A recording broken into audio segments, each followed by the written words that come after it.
नहीं राजीव जी, पहली बात तो ये है कि चुनाव आयोग इस बात से आश्वस्त हो चुका होगा कि अब प्रधानमंत्री नरेंद्र मोदी को या मुख्यमंत्री आदित्यनाथ को या अमित शाह जी को अब और रैलियां नहीं करनी है या और घोषणाएं नहीं करनी है। आज ही मैं कहीं देख रहा था कि शायद 68% स्थानों पर मोदी जी, योगी जी और अमित शाह जी या उनकी पार्टी के नड्डा जी जो भी हैं, इन लोगों ने कवर कर लिया था। इसके बाद चुनाव आयोग ने यह घोषणा किया है। अब वो डिजिटल प्रचार किस तरह का होगा, इसके बारे में राजेश ने अभी सवाल उठाया था। उसमें और बहुत सारे पहलू। एक तो दिल्ली जैसे शहर में भी नेट की प्रॉब्लम रहती है। कब कांटेक्ट गायब हो जाता है, कब कनेक्टिविटी गायब हो जाती है। और ये हालत उत्तर प्रदेश में कहाँ कैसी रहेगी, ये तो कंट्रोल करने वाले जो ये है वही तय करेंगे। कहीं जियो तय करेगा, कहीं एयरटेल तय करेगा, कहीं ये आइडिया वोडाफोन तय करेगा। अभी मैं देख रहा था कहीं कि अखिलेश यादव का बयान आया था, या समाजवादी पार्टी के लोगों का बयान है कि जो समाजवादी पार्टी के प्रभाव क्षेत्र है वहां पे नेट की सुविधा को छीन कर दिया गया है। तो ये सब बातें चलेंगी, लेकिन देखिए दरअसल क्या है, श्रवण जी की बात से मैं सहमत हूं कि मतदाता लगभग अपना मन बना चुका है। कुछ जो ढुलमुल यकीन लोग होते हैं वही अंतिम समय में अपने फैसले करते हैं, तो उनको ही लुभाने की बात होती है। बाकी लगभग तय है कि कौन किसको वोट देगा। जो इशूज है वो लगभग सबके सामने स्पष्ट है, इसलिए उसमें कोई बहुत बड़ी बात नहीं है। और भारतीय जनता पार्टी तो अभी 1 साल, आप 2 साल कह रहे थे, नहीं 1-2 साल नहीं तो 7 साल से लगातार कंटिन्यूअस सक्रिय है।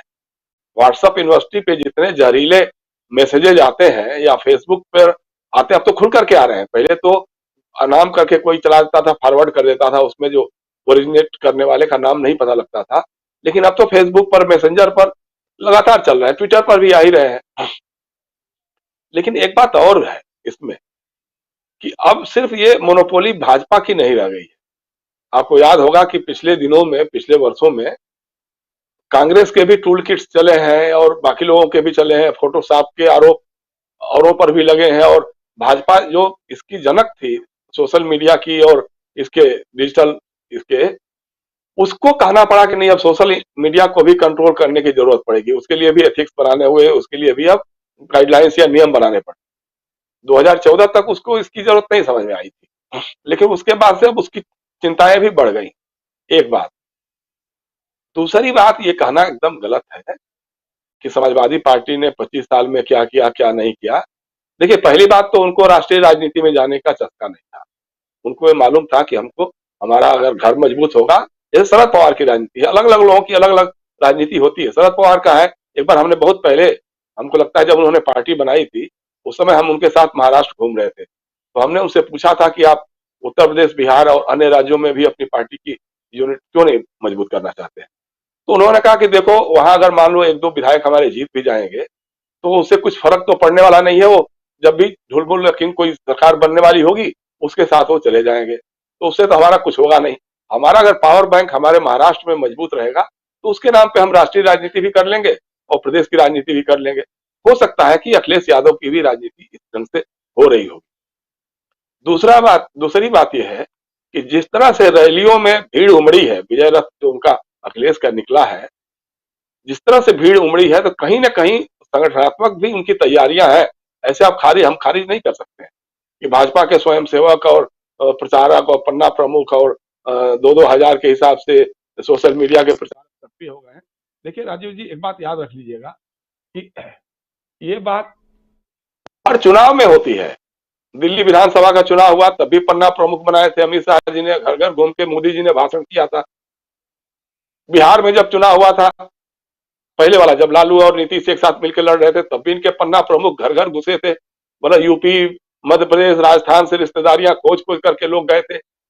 पश्चिम बंगाल का जब विधानसभा का चुनाव हुआ था तो उस समय भी हमको याद अच्छी तरह से कि यूपी से, बिहार से और अन्य राज्यों से, राजस्थान के मारवाड़ी भाई लोग यहाँ से जा करके वहां पे डेरा डाल करके नहीं भैया भाजपा को जिताना है। तो ये सारी स्ट्रेटजी तो ये हर चुनाव में करते हैं। अब कहीं फेल कर जाते हैं, कहीं पास कर जाते हैं। जहां पास कर जाते हैं वहां चाणक्य बन जाते हैं, जहां फेल कर जाते हैं वहां बेचारा कोई शुभेंदु अधिकारी या दिलीप घोष बलि का बकरा बन जाता है। या यहाँ हर्षवर्धन जैसे आदमी आज खारिज कर दिए जाते हैं। तो ऐसा नहीं है। देखिए, ये सब चीजें हैं। डिजिटल मीडिया अभी पहली बात यह है, एक दिन और चर्चा हो रही थी, हमने एक बात कही थी, अगर चुनाव आयोग ईमानदार है, अगर वो समझता है कि चूंकि बात श्रवण जी बहुत सही कर रहे थे, इससे बहुत कमी हो जाएगी, जो लाखों लाख लोगों की रैलियां जुटाने की बात हो रही थी सरकार से, मतलब हमने देखा था सुल्तानपुर की भी जो रैली हुई थी उसमें किस तरह से जिलाधिकारी ने पीडब्ल्यूडी विभाग को पत्र लिखा था कि साहब ये बसों का भाड़ा पैसा खर्चा आपको बंद करना, आपको देना होगा। तो उसने पूछ दिया था कि हम किस मत से देंगे। तो लेकिन मनरेगा के कर्मचारियों को ला ला करके जिस तरह से रैलियां की गई, अब वो काम नहीं होगा। अब उस ढंग की रैलियां करने की जरूरत नहीं पड़ेगी और इससे पैसों की बचत भी होगी।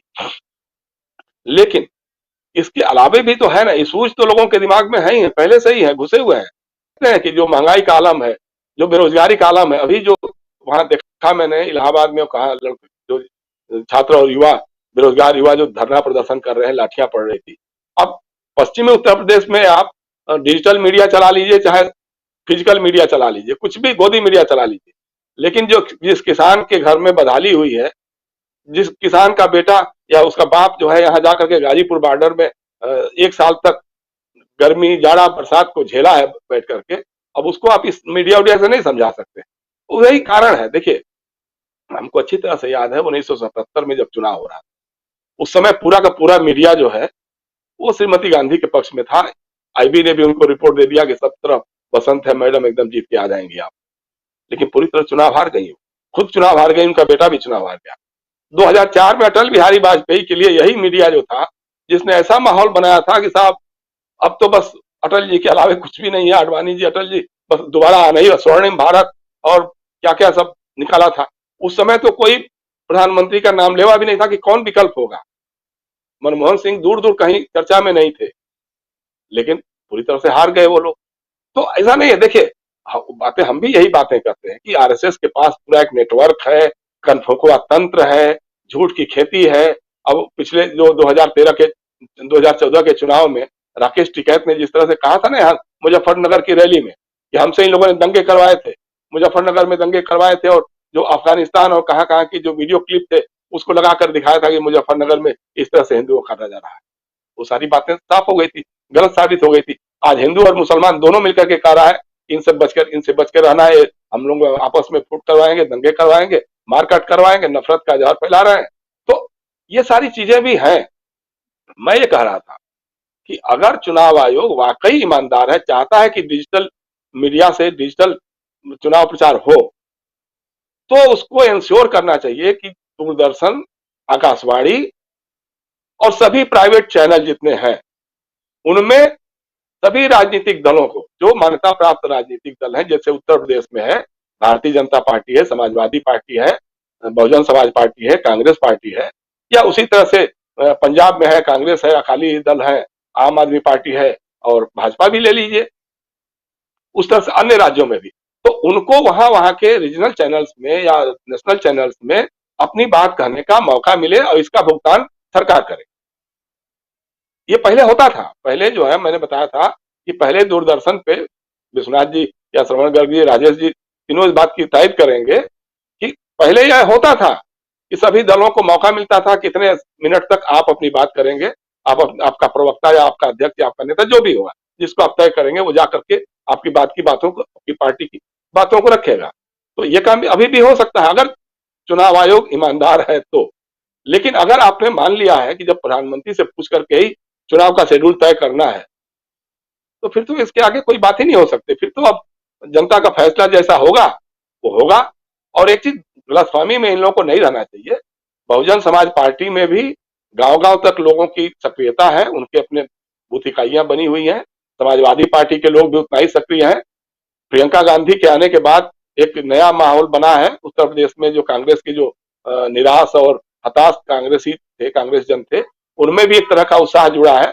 अब यह है कि किसके पास कितना संगठन है, कौन बूथ पे अपने वोटर को ले जा सकेगा, अपना ईवीएम की मशीन तक अपना काम करवा सकेगा, उस पर मुनसर करेगा। ये डिजिटल मीडिया ईवीएम मशीन के पास काम नहीं करेगा, वो माइंड में काम करेगा, माइंड में बना रहेगा दिमाग में कि भाई ये इशूज है, इस इशू पे अगर लोगों ने मान लिया कि साहब जो कोरोना के कारण मरे हुए लोगों की लाशें नदियों में तैर रही थी, वो बहुत जायज थी। तो ठीक है, लोग वोट कर सकते हैं।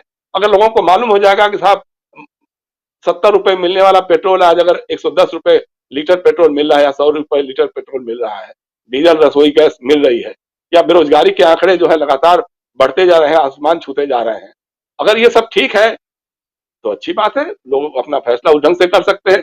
लेकिन अगर लोगों ने बना लिया मन कि नहीं साहब अब ये सरकार बदलनी है, तो फिर बदल देंगे लोग। जी राजीव। बिल्कुल सही कह रहे हैं विश्वनाथ सचदेव।